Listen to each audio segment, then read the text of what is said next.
The android looked out the window at the spinning blue ball beneath him. He made a notation in his journal.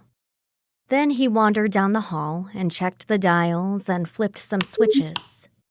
The satellite was running fine. It was always running fine. He blinked his perfectly blue eyes, although his eyes did not produce tears.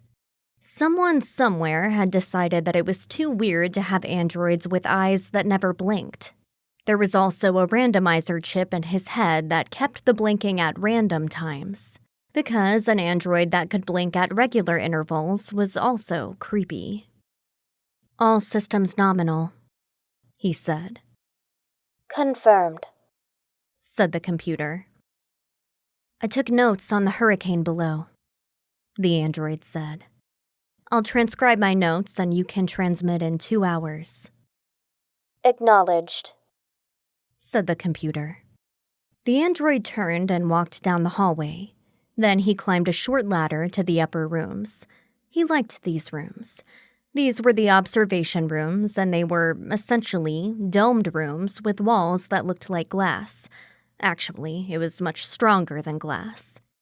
He could see the stars from here. Well, he used to be able to see the stars from here. These days, with the sun doing what it was doing, the light was constant, and you only had a few minutes to see the sun.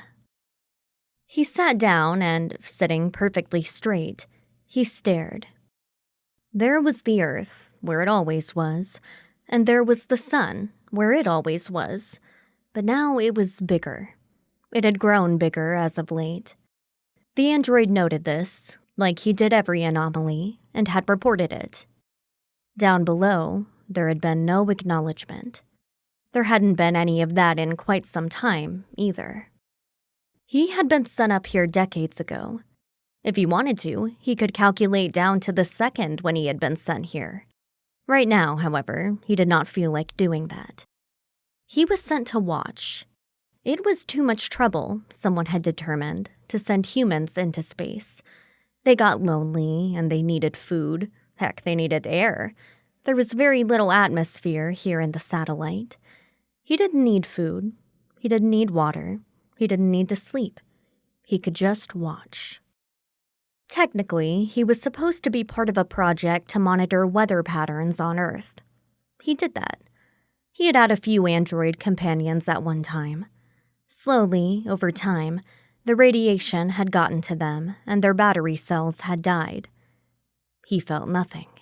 He just moved them out of the way from the hallway so he could keep working. Then, however, about 10 years ago, the sun had grown. The weather patterns had been acting crazy on the planet below. He documented it all. He reported it all. Then the atmosphere had grown super hot.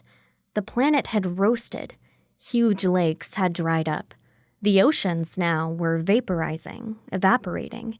The storms had become huge. He documented it and reported it.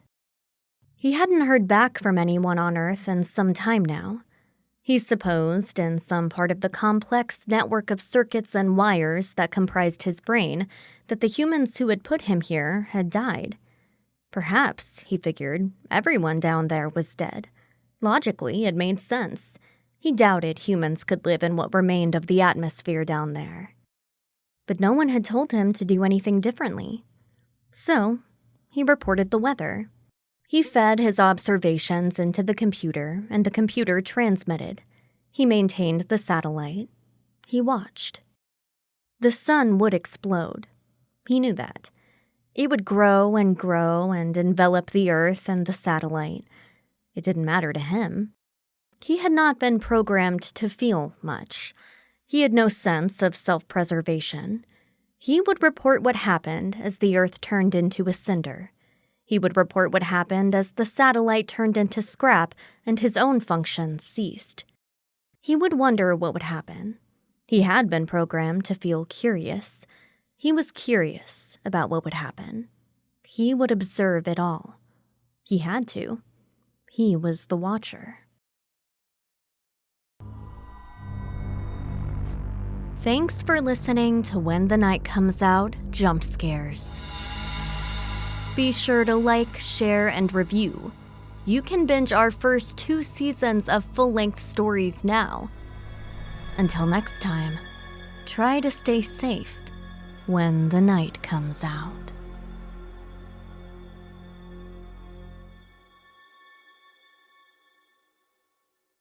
Hey guys, we appreciate your continued support, but we also would like to create a community around When the Night Comes Out. A community of horror fiction fans who support us so we can bring you even more stories, more scares, expand what we offer, and maybe even podcast merch. So be sure to visit patreon.com/whenthenightcomesout and become a supporter.